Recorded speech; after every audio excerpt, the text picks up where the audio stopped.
तर तुमचा विजय पक्का. आणि जर कोरडवाहू मध्ये लावत असाल तर 7 ते 8 बोंड पर स्क्वेअर फूट एवढा आपल्याला आले पाहिजेत.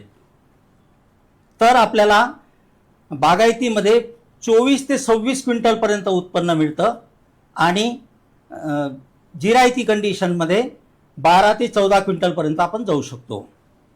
त्यानंतर आपण जे वाण निवडतो ते वाण कोणत्याही प्रकारच्या जमिनीत व कोणत्याही प्रकारच्या वातावरणात हमी उत्पन्न देणारे असावे. त्यानंतर त्याला कमीत कमी गळफांद्या, कॉटनमध्ये 2 प्रकारच्या फांद्या असतात, गळफांद्या आणि फळफांद्या. तर कापसामध्ये कमीत कमी गळफांद्या असाव्यात आणि जास्तीत जास्त फळफांद्या असाव्या. गळफांद्यांचा आपण पुढील चर्चेत आपण अजून याच्याबद्दल चर्चा करू. गळफांद्यांचं असं असते की एक गळफांदी जर वाढली तर तुमच्या पिकाचा ड्युरेशन हा 8 ते 10 दिवस लेट होतो. त्याच्यानंतर झाडाचा बांधा जो आहे किंवा ज्याला आपण मेन स्टेम म्हणतो ते मजबूत पाहिजे, झुकणारं नसावं. त्यानंतर 2 फळफांद्यांमधील अंतर कमी असावे. कमी म्हणजे जर आपले हे 3 बोटं त्याच्यात बसत असतील त्याच्यावर 4थं बोट नको जायला. म्हणजे जास्तीत जास्त मॅक्झिमम 3 बोटांचं अंतर हे 2 फळफांद्यांमध्ये असावे. त्यानंतर हे झालं प्लांट स्ट्रक्चर आणि इल्डिंग ॲबिलिटी म्हणजे त्याचे उत्पादन देण्याची क्षमता. त्याच्या व्यतिरिक्त तुम्हाला जर ॲडिशनल बेनिफिट पाहिजे असेल तर ते वाण रस शोषक किडींना, पर्टिक्युलरली महाराष्ट्रात मावा, तुडतुडे आणि फुलकिडे ह्या 3 रस शोषणाऱ्या किडींचा प्रादुर्भाव जास्त असतो. जर ते वाण ह्या 3 किडींना प्रतिकारक असेल तर तुमचे 1 ते 2 स्प्रे पर एकर वाचतात. म्हणजे तुमचे 3 ते 4 हजार रुपये फवारणीमध्ये खर्च कमी होतो आणि त्याच्यामुळे तुमचं उत्पन्न वाढतं. त्यानंतर वाण जे आहे हे लवकर किंवा मध्यम येणारे असावे. म्हणजे पहिल्या 2 वेचण्यांमध्ये तुमचा 90% कापूस जो आहे, ज्याला आपण म्हणतो की दसऱ्या दिवाळीला कापूस घरात आला पाहिजे, अशा प्रकारचं वाण लावायला हवं. एकतर त्याचे 3 फायदे आहेत पर्टिक्युलरली. एकतर तुमच्याकडे पाण्याची सोय असेल तर तुम्ही दुबार पिकावर जाऊ शकता. जर पाण्याची सोय नसेल तर पाऊस संपायच्या आधी तुमचं पूर्ण उत्पन्न हातात येतं.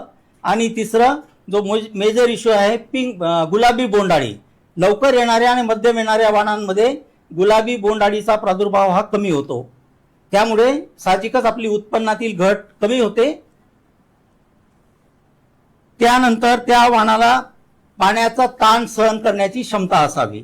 अशा प्रकारचे गुण जर ज्या वाणात जुळून येत असतील ते वाण लागवडीसाठी सर्वात चांगले.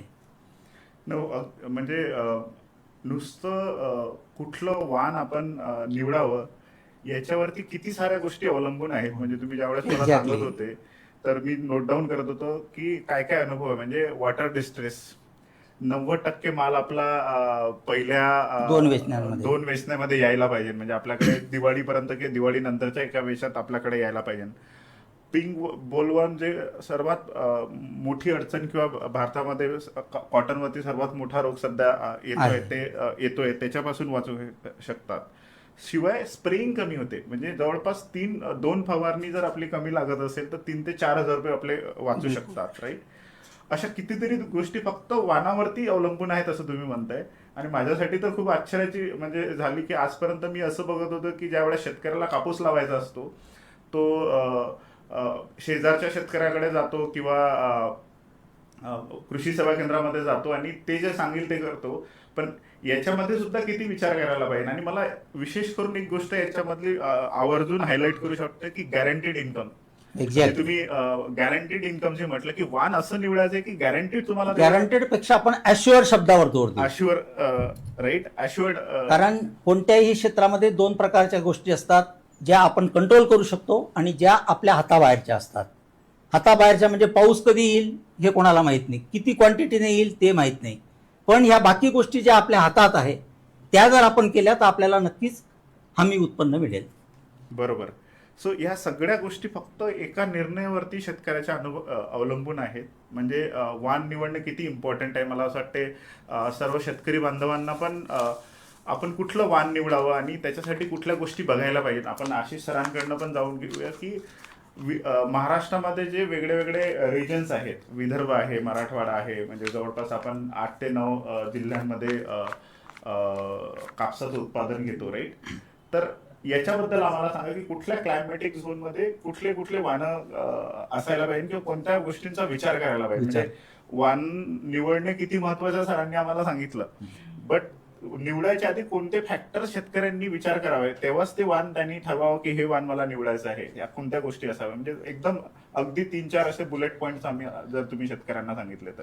पहा, आपण जसं आपल्या महाराष्ट्राला जर बघितलं तर महाराष्ट्रामध्ये आपलं कॉटन जे शेतकरी घेतात तर त्याला आपण 3 मेजर भागांमध्ये डिवाइड करू शकतो. ठीक आहे. तर एक झाला आपला विदर्भ रिजन, ज्याच्यात आपले गोंदियापासून तर अकोला जिल्ह्यापर्यंत सगळे जिल्हे येतात. त्याच्यानंतर दुसरा म्हटलं आपण तर खानदेशचा भाग येईल, ज्यामध्ये जळगाव, धुळे, नंदुरबार, त्यानंतर नाशिकचा काही पार्ट येईल, बरोबर. त्यानंतर मराठवाड्यामध्ये जालना, परभणी, बीड, नांदेड आणि संभाजीनगर हे जिल्हे आले, समजा अहिल्यानगर. तर या प्रत्येक ठिकाणी आपण जर बघितलं तर जसं चव्हाण सरांनी सांगितलं की माती आणि याच्यानुसार तर प्रत्येक समजा आपण विदर्भाचा जर विचार केला तर विदर्भात आपल्याला माहिती आहे की पाण्याचं प्रमाण कमी आहे, बरोबर आहे. जास्तीत जास्त कापूसाची लागवड जी आहे हे कोरडवाहूवर होते. तर त्यासाठी आपण सगळ्यात महत्वाचं तिथल्या कंडिशनसाठी महत्वाचं फॅक्टर ज्याला आपण म्हणू ते आहे की पाण्याचा ताण सहन करणारं वाण तिथं फार महत्वाचं आहे. कारण जर समजा आपण एखादं वाण लावलं आणि त्याची पाण्याचा ताण सहन करण्याची ताकद जर कमी आहे तर ते तिथं टिकू नाही शकणार. कारण तिथं शेतकऱ्यांकडे दुसरा सोर्सच नाही आहे की ते जे इरिगेटेड करून. आणि दुसरा हे आपण विदर्भाच्या शेतकऱ्याचं पाहिलं तर लँड होल्डिंग जास्त आहे. कापसाची लागवड जी आहे हे 100 एकरापर्यंत 80 एकरापर्यंत लावणारे सुद्धा शेतकरी आहेत. 5 एकरापासून तर तुम्हाला 50, 60, 70 एकरापर्यंतचे सुद्धा शेतकरी तुम्हाला मिळू शकतात. तर अशा कंडिशनमध्ये तिथल्या शेतकऱ्यांनी जे आहे वाण असं निवडायला पाहिजे की ज्याचा पाण्याचे ताण सहन करण्याची क्षमता चांगली आहे ना. जर एखाद्या वेळेस अशी कंडिशन आली सुद्धा तर त्याच्यात ते तग धरून राहिलं पाहिजे. दुसरं महत्वाचं फक्त ताणच नाही पडत, तर आपण मागच्या 3 वर्षापासून पाहताय की जास्त पाऊस सुद्धा होत आहे, बरोबर आहे. तर जास्त पावसामुळे आपण जर कपाशी पिकाला पाहिलं, जर पाणी त्याच्यात साचून राहिलं तर जे आहे वॉटर लॉगिंग कंडिशन ज्याला म्हणतो आपण, त्याच्यामुळे मरचं प्रमाण याच्यावर येते, आपल्या मर रोग याच्यावर येतो. त्याला फिजिओलॉजिकल डिसऑर्डर आहे ज्याला आपण पॅराविल्ट असं म्हणतो. तर त्याच्यापासूनही त्याच्यात तग धरण्याची क्षमता जी आहे हे असायला पाहिजे. तर आणि दुसरं ड्युरेशनचं तर आहेच. लवकर येणारं जर वाण असेल तर ते गुलाबी बोंडअळीचा प्रादुर्भाव त्यावर कमी होईल, माल आपल्या घरी लवकर येईल, तर तसं वाण निवडायला पाहिजे. आपण जर याच्या थोडं पुढे आलो, खानदेशकडे आलो, तर खानदेशमध्ये आपण जर विचार केला तर खानदेशचा शेतकरी जो आहे हा 15 ते 20 मे नंतरच लागवड चालू करतो, बरोबर आहे. कारण त्यांच्याकडे पाण्याची उपलब्धता आहे, पाण्याची उपलब्धता असल्यामुळे ते लोक जे आहे दुसरं पीक घेता यावं म्हणून लवकर लागवड चालू करतात. तर या खानदेशच्या शेतकऱ्यांनी वाण असं निवडायला पाहिजे की जे सुरुवातीला मे महिन्याची गरमी त्यानं सहन केली पाहिजे आणि नंतर मधातला पावसाळा कमी जास्त आणि नोव्हेंबर डिसेंबरकडे जेव्हा जातो, जेव्हा थंडी पडते तेव्हा ते तर वायडर अडॅप्टेबल, जे कोणत्याही क्लायमॅटिक कंडिशन वातावरण जर आलं तर त्याच्यात त्याची तग धरण्याची क्षमता हे असायला पाहिजे. असं वाण खानदेशकडे पाहिजे. विदर्भ झालं, खानदेश झालं, मराठवाड्याकडे जर आलो तर आपण मिक्स कंडिशन आहे. काही भाग हा जिरायती आहे, काही भाग हा बागायती आहे. तर यामध्ये दोन्ही कंडिशन मधले जे आहे काही लवकर येणारं, मध्यम ड्युरेशन वालं आणि जे ओव्हरऑल सांगायचं जर झालं तर पूर्ण तग धरून ठेवण्याची क्षमता त्या वाणामध्ये असावं, असे वाण जे आहे हे गरजेचे असतात. बरोबर. मला ना थोडं आपल्या चर्चेला एका दुसऱ्या वळणाकडे घेऊन जायचं आहे की दरवर्षी मान्सून झालं, आपण सोईंग झाली म्हणजे आपली पेरणी झाली की मला पेपरमध्ये बातम्या वाचायला मिळतात की बियाणं खराब निघाल्यामुळे शेतकऱ्यांचं नुकसान झालेलं आहे. त्याला आपण कदाचित व्हॅलिडिटी असलेलं किंवा नसलेलं किंवा गव्हर्नमेंटनी अप्रूव्ह केलेलं नसेल. तर यामध्ये आपण काय बघायला पाहिजे, म्हणजे योग्य बियाणं किंवा योग्य व्हेरायटी कुठली आहे, राईट किंवा लिगल व्हेरायटी कुठली आहे, हे कसं ओळखायचं. आणि एकदम सोप्या पद्धतीने मी एकदम सोपा फॉर्म्युला सांगतो. ज्या बियाण्याची तुम्हाला रीतसर दुकानदाराकडून पावती मिळते किंवा बिल मिळतं. ते झालं तुमचं गव्हर्नमेंटने अप्रूव्ह केलेलं बियाणं आणि लिगल बियाणं. कारण हे 5-6 वर्षाच्या टेस्टिंगमधून मग तुमच्यापर्यंत आलेलं असतं. आणि मार्केटमध्ये ज्या बियाण्याची दुकानदार तुम्हाला पावती देत नाही, फक्त बियाणंच देतो, ते बियाणं इलिगल समजलं जातं. कारण त्याची टेस्टिंग काय झालेली आहे तुम्हाला माहीत नाही. जर त्या बियाणं लावल्यानंतर तुमच्या शेतात जर काही प्रॉब्लेम आला तर तुम्ही त्याची कृषी अधिकाऱ्याकडे कंप्लेंट सुद्धा करू शकत नाही. त्यामुळे बियाणं निवडताना तेच बियाणं घ्या ज्याची तुम्हाला रीतसर पावती मिळते आणि ती पावती जपून ठेवा. म्हणजे हा खूप महत्वाचा मुद्दा आहे असं मला असं वाटतं. कारण दरवर्षी अशा प्रकारच्या कंप्लेंट पेरणी बिघडली म्हणजे माझ्या बाबांकडून जे मला समजलं की पेरणी बिघडली की सर्व वर्षभराचं पीक बिघडलं, म्हणजे त्या पिकामधून काही होणार नाही. म्हणून आपण बियाणं विकत घेताना त्याची रीतसर पावती घ्यावी, ते जपून ठेवावी, जेणेकरून जर तुम्हाला असं झालं तर म्हणजे ज्याची पावती मिळेल त्याच्यामध्ये चान्सेस कमीच असेल. कारण सरांनी म्हटल्याप्रमाणे त्याच्यामध्ये 5 ते 6 वर्षाचा पूर्ण स्टडी, त्याचे रिपोर्टिंग, त्याचे व्हॅलिडेशन असं सबमिट झाल्यानंतर ते अप्रूव्ड होतं. ते एका दिवशी मागच्या वर्षी काढलेल्या सरकी आपल्याकडे येत नाहीये, ते फार अप्रूव्ड करू नये. कदाचित सर त्यांच्या चर्चेमध्ये डिटेल्ड आपल्याला ते देतील. पण मला पुढे चालून असं म्हणायचं की बरेचदा शेतकरी जे असतात म्हणजे सगळे शेतकरी मेहनत करतात, म्हणजे शेतकरी मेहनत करणारच आहे. मग तरी सुद्धा काही शेतकऱ्यांना कमी उत्पन्न होतं, काहींना जास्त होतं, काहींना कमी नफा मिळतो, काहींना जास्त नफा मिळतो. ते का बरं? त्याच्यामध्ये 4 गोष्टी येतात. एक तर तुमची वाणाची निवड, ज्याच्यावर आपण आज चर्चासत्र सुरू झाल्यापासून चर्चा करतोय. त्यानंतर लागवडीचं अंतर आपल्या जमिनीच्या पोतीनुसार आणि आपल्याकडे पाण्याची जी अवेलेबिलिटी आहे किंवा नाही त्यानुसार आपण लागवडीचं अंतर ठरवलं पाहिजे. त्यानंतर खतांच्या मात्रा. आजकाल आपण पाहतो की युरियाचा वापर खूप जास्त झालेला आहे. कापूस पिकाला एवढं नत्र लागतही नाही. मग हे मिसमॅनेजमेंटमुळे त्याच्यानंतर गरज नसताना फवारणी, शेजारच्याने फवारणी मारली म्हणून मी पण मारली. त्यानंतर एकच शेतकरी जर 4 वाण लावत असेल तर तो एका वाणाला जर त्याला मावा तुडतुड्यांचा प्रादुर्भाव दिसला तर तो एकदा स्प्रे सुरू केला या बांधापासून की पूर्ण याला मारतो. त्याच्यामुळे त्याची कॉस्ट ऑफ कल्टिवेशन वाढते. त्याच्यानंतर आपण जे ऑपरेशन्स करतो ते आपल्या सोयीनुसार करतो, जे की पिकाच्या सोयीनुसार झालं पाहिजे. या 4 गोष्टींमुळे कापसाच्या उत्पादनावर परिणाम होईल. तर म्हणजे ते फार इम्पॉर्टंट आहे की आपण कुठले म्हणजे तो निर्णय कसा घेतोय वगैरे. एक्झॅक्टली. मी सुरुवातीलाच म्हटल्याप्रमाणे ना मी फार सेल्फिश आहो थोडा. आणि मी म्हटलं मी माझ्या बाबांसाठी करतोय. सो मी विदर्भातला आहो, माझे बाबा विदर्भात शेती करतात. वर्धा जिल्ह्यामध्ये आमचं गाव आहे, तिकडे शेती आहे. तिकडे पाऊस थोडासा उशिरा येतो, जवळपास मला असं वाटतं 15 जून वगैरे. आणि तिकडची क्लायमॅटिक कंडिशन काय, मला फक्त एका वाक्यात बाबांसाठी उत्तर पाहिजे आहे की त्यांनी कोणतं वाण वापरावं. एका वाक्यात तुम्ही आम्हाला वाणाचं नाव सांगून टाका, म्हणजे मी घरी जाऊन बाबांना सांगू शकेल की हे वाण घ्या.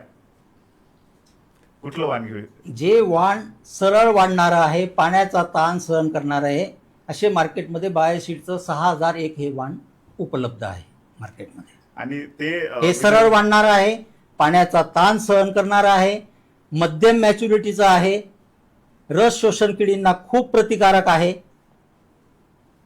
ज्या घटकांवर आपण चर्चा केली ते घटक या वाणामध्ये आहेत. बढिया. सो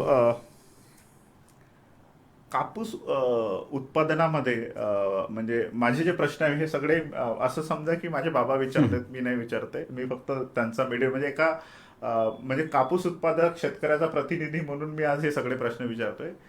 की मला असं वाटतं बरेचदा मी असं बघितलं की पहिल्या 15-20 दिवसात किंवा 30 दिवसात शेतकऱ्याला हे कळून जातं की यावर्षी कसं उत्पादन होणार आहे. तर पहिले 30 दिवस किती इम्पॉर्टंट आहे, म्हणजे ते गेम चेंजर आहेत का, याच्यावरती जर तुम्ही दोघांपैकी कोणी जर आम्हाला समजून सांगितलं की पहिले 30 दिवस कापूस उत्पादनासाठी किती महत्वाचे आहेत. आतापर्यंत आपण चर्चा केली की वाण कसं असायला पाहिजे, बरोबर आहे. त्या वाणात काय गुणधर्म असायला पाहिजे. तर हे तर झाला समजा एका शेतकऱ्यांनी जे कापूस उत्पादक शेतकरी आहे त्यांनी वाण निवडलं, वाण निवडून घरी आणलं. समजा आता पेरणी झाली, पेरणी झाल्यानंतर पहिले 30 दिवस काम महत्वाचे समजले जातं. सगळ्यात महत्वाचं आहे तुमचं उगवण क्षमता जेव्हा होते, बरोबर आहे. उगवण क्षमता एक वेळा झाली की तुमचे तिथं एकरी तुमची तुम्ही जेवढे बी टाकलेलं आहे तुमची झाडाची संख्या तेवढी आहे की नाही आहे, हा सगळ्यात महत्वाचा फॅक्टर आहे. कारण तुमच्या एकरी उत्पन्न जे आहे हे कधी ठरेल, जेव्हा तुमचं एका झाडापासून तुम्हाला किती उत्पन्न मिळालं तेव्हा. तर सुरुवातीलाच जर झाडाची संख्या नाही राहिली तर तुम्हाला उत्पन्न एकरी जेवढे तुम्ही एक्सपेक्ट करत आहे तेवढं येणारच नाही, बरोबर. तर त्याच्यासाठी सुरुवातीला जर्मिनेशन म्हणजे तोडे भरणं, आपल्या विदर्भाच्या भाषेत जर बोलायचं झालं तोडे भरणं महत्वाचं आहे योग्य वेळी. कारण कपाशीचं पीक एक वेळा 30-35 दिवसाचं झालं आणि नंतर जर कोणी जर तोडे लावत असेल तर तेव्हा ते मॅचच नाही होणार, पूर्ण पीक जे आहे हे वर खाली होईल आणि त्या झाडाला जेवढं उत्पादन द्यायचं आहे तेवढं ते देऊ शकणार नाही. तर उगवण क्षमता झाल्यावर पहिले 8 ते 10 दिवसात जे आहे ते गॅप फिलिंग किंवा त्याला तोडे भरणं आपण जे म्हणतो ते कम्प्लीट करणं महत्वाचं आहे. दुसरं महत्वाचं म्हणजे तण नियंत्रण. कारण आपण जे अन्नद्रव्य खत जे टाकलेलं आहे ते खत झाडाला उपलब्ध झालं तर झाडाची चांगली वाढ होईल, त्याचं चांगलं त्याला बोंड लागतील, त्याचं बोंडाचं रूपांतर कापसात होईल, कापूस चांगला येईल, बरोबर. तर जर सुरुवातीला आपण पहिल्या 30 दिवसात जर तण नियंत्रण व्यवस्थित नाही केलं तर आपण दिलेलं खत जे आहे ते सगळं तुमच्या वीड्स ज्याला गवत आपण जे म्हणतो त्याला लागेल आणि झाडाला ते न मिळाल्यामुळे झाडाची योग्य वाढ होणार नाही. तिसरं महत्वाचं म्हणजे पहिल्या 30 दिवसात गेम चेंजर हे ठरू शकते तुमचं रस शोषण करणाऱ्या किडीला कसं तुम्ही कंट्रोल केलेलं आहे, बरोबर आहे. बरेच वेळा काय होते की काही कारणास्तव टाइमली जो आहे तो स्प्रे होत नाही, त्याच्यामुळे काय होते की सुरुवातीच्या अवस्थेत झाड नाजूक असते. झाड म्हणजे काय, आपलं छोटं बाळ, बरोबर आहे. छोटं बाळ जन्माला आल्यानंतर पहिल्या 5 वर्षाचं बाळ होईपर्यंत ते जर सशक्त राहिलं तर ते चांगलं वाढेल, निरोगी राहील, कारण त्याची इम्युनिटी पॉवर सगळ्यात. तसं सेम झाडाचं आहे, जिवंत आहे झाड. पहिले 30 दिवस जर तुम्ही त्याला निरोगी ठेवलं, व्यवस्थित व्यवस्थापन केलं तर जे आहे त्याच्यापासून चांगलं उत्पन्न आपल्याला मिळेल, वाढ चांगली होईल, सगळ्या गोष्टी चांगल्या मिळतील. याच्यासाठी पहिले तर झाडाची संख्या, दुसरं तण नियंत्रण, तिसरं म्हणजे तुमचं रस शोषण करणाऱ्या किडीचा प्रादुर्भाव आणि चौथं आणि सर्वात महत्वाचं म्हणजे खत व्यवस्थापन. मी सर्वात महत्वाचं काय, आज मला भूक लागलेली आहे, आज जर समजा मला 1 पोळी मिळत आहे तर माझी भूक भागते, पण भूक लागलेली आहे नंतर मला 4 पोळ्या जर कोणी दिल्या तर त्याचा काही उपयोग नाही होणार ना. सुरुवातीच्या अवस्थेमध्ये जर योग्य खताचं व्यवस्थापन झालं तर त्याची वाढ योग्य होईल आणि उत्पादन चांगलं येईल. तर अशा पद्धतीनं जे आहे नियोजन करणं हे फार गरजेचं आहे पहिले 30 दिवस. आशिष सरांनी खूप छान सांगितलं. मी याच्यात फक्त एक मुद्दा जोडू इच्छितो. जसं आपण म्हणतो की well begun is half done. त्यामुळे पहिल्या 30 दिवसात जर झाडाची वाढ सुद्धा जोमदार असेल, ज्याला आपण प्लांटचं व्हिगर म्हणतो, तर ते सुद्धा उत्पादन वाढीसाठी एक प्रमुख हे ठरू शकतं माइलस्टोन. म्हणजे अगदी क्रिकेटच्या भाषेत बोलायचं झालं तर पहिले 30 दिवस म्हणजे power play. Correct. Power play मध्ये जर रन बनलेत तर आपली पीक उत्तम राहील. म्हणजे याच्या पहिल्या 30 दिवसात जर ब्रांच स्ट्रॉंग झाल्या, रूट स्ट्रॉंग झाले, याचे ब्रांचिंगचा पॅटर्न बरोबर असला तर मला असं वाटतं चांगलं भरघोस उत्पन्न येतं असं मला वाटतं. म्हणजे तो पॉवर प्ले खूप जपून करायला पाहिजे. म्हणजे अगदी एखाद्या बाळासारखं आपण त्याला जपतो तसं जर पहिले 30 दिवस आपण जर जपलं तर मला असं वाटते भरपूर फायदा याच्यामध्ये होईल. पुढे मला असं विचारायचंय की जर पाण्याची व्यवस्था असेल तर मग कुठलं पीक करायचं. मला असं वाटतं आपण खानदेशाबद्दल मगाशी बोलत होतो. जर पाण्याच्या म्हणजे एक विदर्भातलं एक्झाम्पल केलं, पण पाण्याची व्यवस्था असेल तर मग कुठलं आपण गोष्टी बघायला पाहिजेत किंवा कसं करायला पाहिजे. जर पाण्याची व्यवस्था जर आपल्याकडे असेल, बागायतीमध्ये जिरायतीचा आपण जर विचार केला तर जिरायतीमध्ये तुम्हाला खत व्यवस्थापनासाठी 1 किंवा 2 चान्स मिळतात, बरोबर आहे. कारण पाऊस जसा पडेल त्यानुसार आपण खत व्यवस्थापन करू. पण बागायतीचं तसं नाही आहे. बागायतीचं पाण्याची उपलब्धता असल्यानुसार आपण त्याचं दिवसानुसार बरोबर खताचं व्यवस्थापन आणि सगळ्या गोष्टीचं नियोजन हे करू शकतो. पहिली गोष्ट, बागायती जर आपल्याला कपाशी लावायची आहे मध्यम कालावधीची कपाशी निवडायला पाहिजे, जेणेकरून लवकर शेत खाली होईल आणि आपल्याला दुसरं पीक सुद्धा घेता येईल. बरोबर. दुसरी महत्वाची गोष्ट म्हणजे जसं मी वारंवार खताचं बद्दल बोलत आहे, तर मी का त्याच्यावर एवढा भर देत आहे ते मी सांगतो.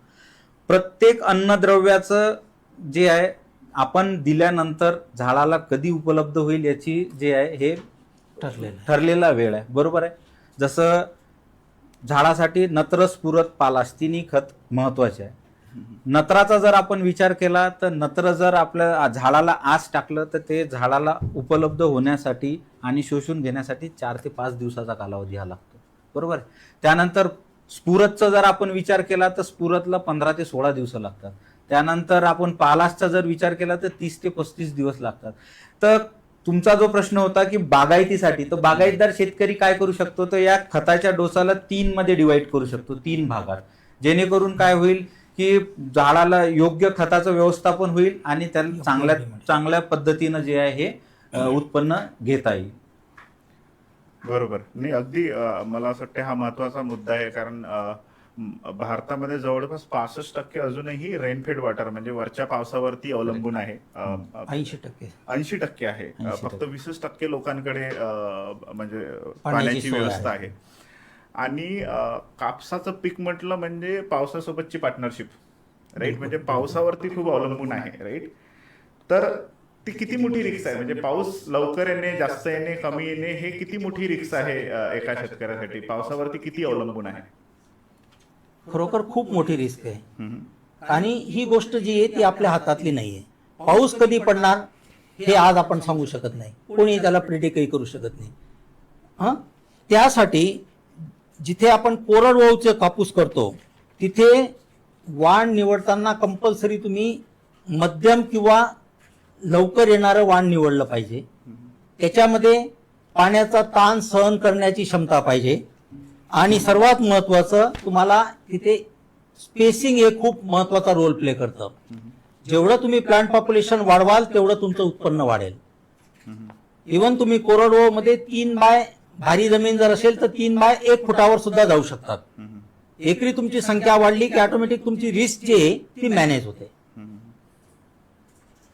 सो स्ट्रेस कंडिशन मध्ये कसं क्रॉप मॅनेजमेंट करावं, म्हणजे क्रॉप स्टेबल ठेवण्यासाठी शेतकऱ्यांनी काय करावं ज्यावेळेस पाण्याचा स्ट्रेस त्याला निर्माण होईल. त्यावेळेला तुम्ही जर 15 दिवसाला एकदा वखरण्याची पाडी दिली पाहिजे आणि त्याला डवरणी पाडी दिली पाहिजे आणि त्याला भर लावली पाहिजे. त्याच्यात थोडं ऍड करतो, सरांनी फार मस्त पॉइंट सांगितलं. कारण पाण्याचा ताण पडलेला आहे, पाण्याची उपलब्धता नाही आहे, 80% शेतकरी तर कोरडवाहूवर. मग झाड जे आहे कमीत जे उपलब्ध पाणी आहे ते कसं त्याच्यापर्यंत शोषील आणि त्याचा जो आहे उपयोग करून घेईल. तर कोळपणी जर केली, ज्याला इंग्लिशमध्ये होईंग म्हणतो आपण, कोळपणी किंवा कुठं डवरणी पण म्हणतात. डवरणी केल्यानं काय होते, जे आजूबाजूची माती आहे ना ते बुडाजवळ लागून जाते बरोबर झाडाच्या. त्याच्यामुळे काय होते की तिथला जो ओलावा आहे तो कायम राहते. म्हणजे पुढचा पाऊस जेव्हा येईल त्याच्या आधीपर्यंत जे झाड जे आहे हे ते तग धरून ठेवते आणि मुळा जे आहे ते खालून जे उपलब्ध मॉइश्चर आहे ते पूर्ण शोषू शकते आणि झाड त्याच्यावर तग धरून राहू शकते. ऑपरेशन लहान असते पण मोठी किमया करते. नाही, अगदी बरोबर आहे. मला असं वाटतं की आजचा जो शेतकरी आहे हा फक्त शेतकरी नसून तर एक वेदर अॅनालिस्ट पण आहे आणि त्याच्यानुसार क्रॉप मॅनेजमेंट करणे, म्हणजे जर पाऊस कमी झाला तर जे डवरणी सारखे उपाय आहे त्याला का गरज आहे. म्हणजे मला आजपर्यंत नेहमी प्रश्न पडत होता शेतात गेल्यानंतर हे मधामधातून डवरत कशाला, म्हणजे बैलजोडीने करतात कशाला. आज त्याचं उत्तर मला मिळालं. आता अगदी खूप मोठ्या सेन्सिटिव्ह विषयाकडे मला घेऊन जायचं आहे, ते म्हणजे कॉस्ट. कारण कापूस हे की फक्त पेरणीची गुंतवणूक नाही आहे, तर जवळपास 5 ते 6 महिन्याची सतत गुंतवणूक आहे. म्हणजे बी बियाण्याची गुंतवणूक असेल, कीटकनाशकाची असेल, खताची असेल, लेबरची असेल, तोडण्याची असेल, त्याच्यानंतर या सगळी इन्व्हेस्टमेंट 5-6 महिन्याची. आणि त्यापैकी सगळ्यात मोठा पोर्शन आहे स्प्रेइंग, फवारणी. आणि त्या फवारणीमध्ये खूप खर्च लोकांचा होतो. म्हणजे मी ज्यावेळेस घरी पण अकाउंटिंग बघतो, आम्ही पण आमच्या शेतकऱ्यांची अकाउंटिंग वेगळ्या वेगळ्या याच्यावरती बघतो, तर स्प्रेइंगमध्ये भरपूर खर्च होतो. आणि मगाशी मला असं वाटतं बोलता बोलता तुम्ही बनवून गेले की लोक देखादेखी करतात, म्हणजे correct. इन्फ्लुएन्स मध्ये करतात. देखादेखी म्हणजे इन्फ्लुएन्स मध्ये करतात की माझा शेजारी शेतकरी जर करत असेल किंवा माझा मित्र कुठली फवारणी करतोय किंवा कुठल्या पेस्टिसाइडला करतोय. इव्हन एकाच शेतकऱ्याने जर 4 वाण लावले असतील तर ते वाण वाईज फवारणी नाही करणार. या बांधापासून सुरू केलं की अजिबातच नाही. हे तर मी कधीच बघितलं नाही. म्हणजे माझ्या शेतात जवळपास 2-3 वाण म्हणजे ते ट्रायल मधून बरेचदा शेतकरी करतात. का करतात मला कळलं नाही, माझे बाबा पण करतात, पण ते फवारणीच्या वेळेस ते मॅनेजमेंट नसतं. तर तो किती महत्वाचा विषय आहे आणि त्याला कसं शेतकऱ्यांनी मॅनेज करावं, म्हणजे मला या प्रश्नाचं मला स्वतः पण उत्तर पाहिजे. ना आज जेवढे लोक फेसबुकवरती कापूस उत्पादक आपल्याला ऐकतायत त्या सगळ्यांना याचं चांगल्या सोप्या भाषेत आज माहिती भेटलं पाहिजे की स्प्रेइंग करायची कशी, त्याचं मॅनेजमेंट कसं करायचं. आणि परत जो आपला सुरुवातीचा मुद्दा होता की वाण निवडताना, म्हणजे वाण जसं सुरुवातीला म्हटलं की वाण कोणतं निवडतं त्याच्यानुसार पण तुमचा स्प्रेइंगचा खर्च कमी किंवा जास्त होणार आहे. म्हणजे आम्हाला परत तुम्ही फ्लॅशबॅक मध्ये पण घेऊन जा. फार सुंदर प्रश्न विचारला तुम्ही आणि फार गरजेचा आहे तो, कारण हा सर्व जे कापूस उत्पादक शेतकरी आहेत त्यांच्यासाठी महत्वाचा प्रश्न आहे. पहा, सुरुवातीला आपण चर्चा केली होती की वाणाची निवड करताना रस शोषण करणाऱ्या किडीचा प्रादुर्भाव जो आहे त्याच्याप्रती सहनशील असलेलं वाण जे आहे त्याची निवड करायला पाहिजे. याच्यात पहा नॅचरली टॉलरन्स ज्याला म्हणतो आपण ते त्याच्यात मिळते. कारण समजा एखादं वाण आहे त्याच्या नॅचरली जर जेनेटिकली ते स्ट्रॉंग आहे, त्याच्यावर रस शोषण करणाऱ्या किडीचा प्रादुर्भाव हा कमी आहे, तर तिथं ऑब्व्हियसली 1-2 स्प्रेचा खर्च जो आहे हा शेतकऱ्याचा वाचू शकते. म्हणजे जेणेकरून 3 ते 4 हजार रुपये जे आहे हे त्याच्यात कॉस्ट सेव्हिंग होऊ शकते. दुसरं महत्वाचं पहा, आता ठीक आहे एखाद्या शेतकऱ्यांनी समजा लावलं वाण आणि त्याच्यावर रस शोषण करणाऱ्या किडीचा प्रादुर्भाव कसा आहे आणि कधी स्प्रे करायला पाहिजे हे फार महत्वाचं आहे. त्याच्यात कसं ओळखू शकतो आपण, तर महत्वाचे 4 जे आहे रस शोषण करणाऱ्या किडी ज्या आहे ह्या कपाशी पिकावर जे आपल्याला दिसून येतात त्यात महत्वाचं म्हणजे मावा, तुडतुडे, फुलकिडे आणि पांढरी माशी या 4 किडीचा प्रादुर्भाव जो आहे हा आपल्याला कपाशी पिकावर पाहायला मिळू शकतो. तर एक सायंटिफिकली आपण जर जातो म्हटलं तर इकॉनॉमिक थ्रेशोल्ड लेवल म्हणजे आर्थिक नुकसानाची पातळी, हे जेव्हा आपल्याला जर ओळखता आली तर आपण त्यावेळेस जर स्प्रे घेतले तर निश्चितच आपल्याला जास्त फायदा हा मिळू शकतो. बऱ्याच वेळेस काय होते, जसं सरांनी सांगितलं शेजारचा मारते म्हणून आपण स्प्रे मारायचं असं नाही.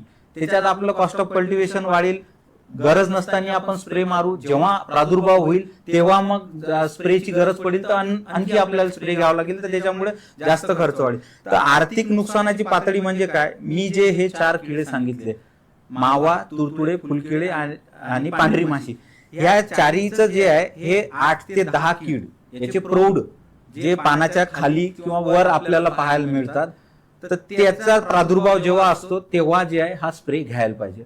याच्यासाठी सोपी टेक्निक आहे. शेतकरी रोज माहित आहे, तुम्ही शेतकऱ्याची मुलं, आपण सगळे शेतकरीच आहे. तर शेतात जेव्हा आपण जातो आपण झाडाकडे पाहतो, झाड समजा पान पाहतो त्याच्यावर खरंच किती किडे आहे. तर जेव्हा हे 8 ते 10 किडेचं प्रमाण जर आपल्याला दिसत असेल त्यावेळेसच जर आपण स्प्रे घेतला तर नक्की आपल्याला चांगलं कंट्रोल जे आहे हे मिळू शकते. याच्या उलट जर आपण समजा काही त्याचा प्रादुर्भावच नाही आहे, 1% पण कमी प्रादुर्भाव आहे, 1-2 कुठंतरी दिसत आहे किडे, आणि त्यावेळेस जर आपण स्प्रे केला तर जे आहे आपल्याला नंतर समजा ढगाळ वातावरण झालं, कारण आपल्याला माहिती आहे ह्या किडीचा प्रादुर्भाव जो आहे हा निसर्गाशी जास्त क्लायमॅटिक कंडिशन जेव्हा चेंज होतील, ढगाळ वातावरण आहे, थोडा अधूनमधून पाऊस होत आहे, तर या कंडिशन मध्ये जे आहे दमट जर वातावरण, ह्युमिडिटी जर असली तर यावेळेस जे आहे हा जास्त याचा किडींचा प्रादुर्भाव हा वाढत असतो.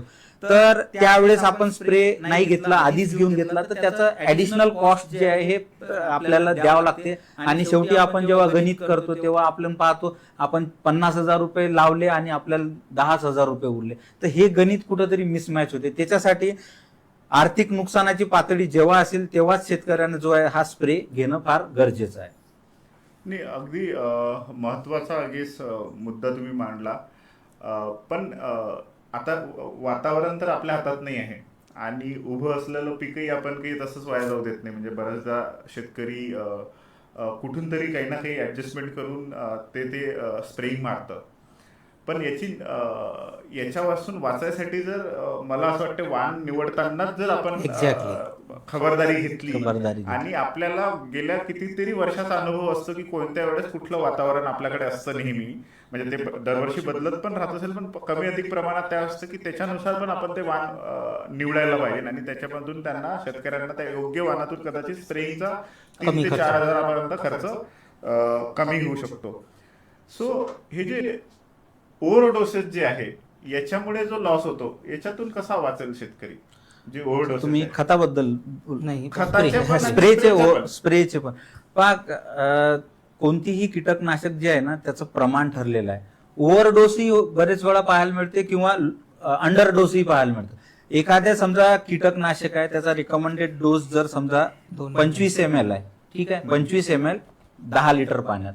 जर आपण 20 ml टाकलं तर त्यामध्ये जो ऍक्टिव्ह इन्ग्रेडियंट आहे, जो घटक आहे, तो घटक तेवढा प्रभावीशील काम नाही करणार, बरोबर.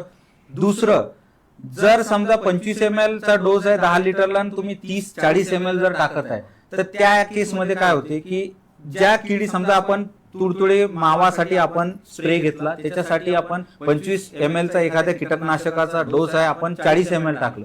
आपण स्प्रे घेतल्यानंतर त्याच्यातले 95% कीट हे मरून जातात, बरोबर. समजा 5% कीटक जर त्याच्यातले जिवंत राहिले तर ते त्या कीटकनाशकाप्रती सहनशीलता निर्माण करतात आणि नंतर काय होते, मग आपण ते मॉलिक्यूल जर पुन्हा वापरलं तर ते त्या किडीला कंट्रोल करू नाही शकत. तर ओव्हरडोस पण घातक आहे आणि अंडरडोस पण घातक. अंडरडोस जर केला तर तुम्हाला तेवढं कंट्रोल मिळणार नाही. एक्सेस डोस जर केला तर ते कीटकनाशक होऊ शकते वर्षात एका सीझन मध्ये 2 सीझन मध्ये निकामी होऊन जाईल, ते पुन्हा त्या याच्यावर काम नाही करणार. याचं एक सोपं उदाहरण सांगतो. समजा आपल्याला ताप आलेला आहे, पॅरासिटामॉल 500 mg मध्ये जर आपलं काम होत आहे, आपण अर्धी गोळी घेतली तर आपला ताप बरा नाही होणार. आपण जर आपल्या बॉडीला जर 500 mg ची गरज आहे आणि आपण जर डोलो 650 घेतली तर होऊ शकते तुम्हाला घबराट येऊन जाईल, तुम्हाला ते सहन नाही होणार. याच्यासाठी योग्य जे प्रमाण आहे ते फार महत्वाचं आहे. ही माहिती भेटेल कुठून? परत शेतकऱ्याला ही माहिती कुठून भेटणार? शेतकरी प्रत्येक जे कीटकनाशक आहे ना त्याचा रेकमेंडेड डोस हा त्याच्या बॉटलवरच दिलेला असतो. ते किती घातक आहे, कारण याचे थोडं विषयांतर होईल याच्यात, पण मी सांगतो कारण म्हणजे एबीसीडी करणार आहोत आपण आज कापसाची. प्रत्येक कीटकनाशक जे आहे ना, प्रत्येक कीटकनाशकावर त्याचं लेबल दिलेलं असते. पिवळ्या कलरचं, निळ्या कलरचं, लाल कलरचं, हिरव्या कलरचं. हिरव्या कलरचं म्हणजे तुम्हाला ते घातक नाही आहे. पिवळ्या कलरचं म्हणजे थोड्याफार प्रमाणात घातक आहे. त्याच्यानंतर ब्लू कलर म्हणजे आणखी घातक आहे आणि रेड कलर म्हणजे हायली पॉयझनस, ठीक आहे. त्याचा जर तुमच्या शरीराशी किंवा त्याचा जर काही कॉन्टॅक्ट झाला तर तुम्हाला ते विषबाधा होऊ शकते. तर त्याच्यामुळे त्याचं जे आहे योग्य पद्धतीनं वापर करणे हे फार गरजेचं राहते. राईट. फील्ड स्काउटिंग आणि need based spray. Exactly, need base is most important. याच्यातला काय फरक आहे? काही सेमच आहे? फील्ड स्काउटिंग आणि नीड बेस्ड स्प्रे म्हणजे मला म्हणजे तुम्ही दोघं एकमेकाला पूरक आहे. फील्ड स्काउटिंग म्हणजे तुम्ही सर्वे करायला लागले की यांनी जसं सांगितलं आशिष सरांनी की ETL म्हणजे इकॉनॉमिक थ्रेशोल्ड लेवल त्या पेस्टने क्रॉस केली आहे की नाही, तो झाला तुमचा नीड बेस स्प्रे. जर तुम्ही ते ETL त्याने क्रॉस केली असेल आणि तुम्ही स्प्रे घेतला तर तो झाला तुमचा नीड बेस स्प्रे. त्याच्यामुळे हे एकमेकाला पूरक आहे. एकमेकांना पूरक आहे. म्हणजे स्प्रेइंगच्या संदर्भात जर बघायचं झालं तर स्प्रे जास्त नाही पाहिजे, स्प्रे स्मार्ट पाहिजे, स्मार्ट पाहिजे, करेक्ट, किंवा योग्य पाहिजे, राईट. तेव्हाच मला असं वाटतं शेतकऱ्याचा खर्च वाचेल आणि ते कीड पण मरेल आणि उत्पादन वाढेल, राईट. बरोबर. आणि सेम केमिकल पुन्हा पुन्हा वापरायलाही नको, केमिकल चेंज करायला पाहिजे, मॉलिक्युल चेंज करायला पाहिजे. हा जो इकॉनॉमिक थ्रेशोल्ड शब्द आहे ना सर, हा माझ्या डोक्यातच फिरतो तेव्हापासून. मला ना एखादं उदाहरण देऊन सांगा, म्हणजे मला अजूनपर्यंत म्हणजे थोडंफार समजलं, कारण मी अर्थशास्त्राचा विद्यार्थी आहे त्याच्यामुळे, पण कदाचित बऱ्याच आमच्या शेतकरी बंधूंना नसेल समजलं. इकॉनॉमिक थ्रेशोल्ड म्हणजे काय, आणि एखादं उदाहरण देऊन सांगा, म्हणजे 100 रुपयातलं काय थ्रेशोल्ड, असं एखादं साधं सोपं अगदी गावाखेड्यातल्या सगळ्या शेतकऱ्यांना, माझ्या बांधावरच्या शेतकऱ्याला समजेल अशा भाषेत सांगा. माझ्या शेतात मी गेलो आणि मला वाटतंय की आता याच्यावर स्प्रे घ्यावा, कारण शेतकऱ्याचं काय असते, क्रॉप जसं जसं हिरवं वाटते तसं त्याला अधिक स्प्रे घ्यावे वाटतात. शेजारी स्प्रे चालू आहे, त्याला वाटतं आपल्याला बी स्प्रे घ्यायला हवा. त्यासाठी जर त्याने असा तिरकस चालत गेला तो, आणि जर वरचे 3, 4, 5 पानं जर त्याने असे उलटून पाहिले, समजा आता तुडतुडे आहेत, त्यांचं प्रमाण आहे 5 ते 8च्या वर गेलं की तुमची इकॉनॉमिक थ्रेशोल्ड लेवल क्रॉस झाली. जर त्याला एका पानावर 4-5च्या वर दिसत असले तर समजून घ्यायचं की त्याला स्प्रे घ्यायची गरज आहे. जर एखाद असेल तर त्याला स्प्रे घ्यायची गरज नाही. बापरे, आज मला समजलं. म्हणजे मगाशी पण मी कदाचित आपण सेशन चालू करायच्या आधी बोलत होतो की माझा मोठा भाऊ ना, मी शेतात जातो आणि मी गेलो की मी शेताच्या एखाद्या कॉर्नरला ज्या झाडाखाली बसलेला असतो किंवा उभा राहतो आणि तो असा तिरपा कुठेतरी फिरतो आणि तो पानं बघतो. बरोबर, मला बरोबर, आज कळलं बरोबर. की तो काय करतो, बरोबर. राईट? त्याला आणि स्काउटिंग म्हणतात. त्याला स्काउटिंग म्हणतात. Exactly. तर ते स्काउटिंग करून म्हणजे मला अतिशय महत्वाचा असा मुद्दा वाटच्यामध्ये वाटला की म्हणजे आपलं पीक हिरवंगार आहे, पण बाजूचा काहीतरी स्प्रेइंग करून राहिला म्हणून मी स्प्रेइंग करायला पाहिजे हे गरजेचं नाही. हा सायकोलॉजिकल हा इम्पॅक्ट. सायकोलॉजिकल इम्पॅक्ट आहे, राईट? रॅदर जर मला असं वाटलं जरी तर मी शेतात जाऊन बघितलं पाहिजे. तुम्ही म्हटल्याप्रमाणे तिरकत चालत जाऊन वरचे 3 पानं बघून, आणि ते सगळी, आणि मला असं वाटतं याच्यावरची डिटेल इन्फॉर्मेशन आजकाल इंटरनेटवरती पण अवेलेबल आहे. युट्यूब केलं तरी आपल्याला त्याचे प्रात्यक्षिक मिळू शकतात. तर आणि इंटरनेट सगळीकडे आता अवेलेबल आहे, म्हणजे ज्याच्याकडे स्मार्टफोन आहे त्याच्याकडे ते अवेलेबल आहे.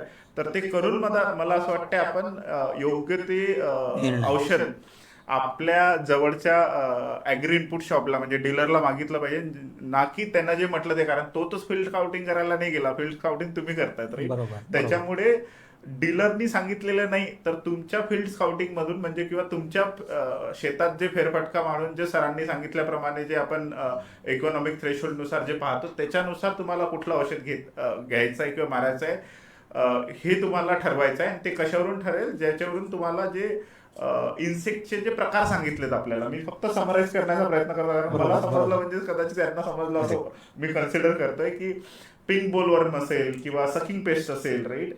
सकिंग पेस्ट सरांनी तुडतुडा, मावा, आपण फुलकिडा आपण सांगितले, राईट? आता तुम्ही एक नाव घेतलं पिंक बोलवर्म. पिंक बोलवर्म माझ्या शेतावर कसं आलं हे कसं ओळखायचं? हा तर म्हणजे पहिले तर मला हे सांगा, त्याला पिंक बोलवर्मच का म्हणतात बाबा? कारण ती गुलाबी रंगाची अळी असते. अच्छा, म्हणजे पहिलं हे नाही की गुलाबी अळी, गुलाबी रंगाची एवढं अळी. चांगलं नाव. याचं ओळखण्याचं खूप साधं तंत्रज्ञान म्हणजे टेक्निक आहे.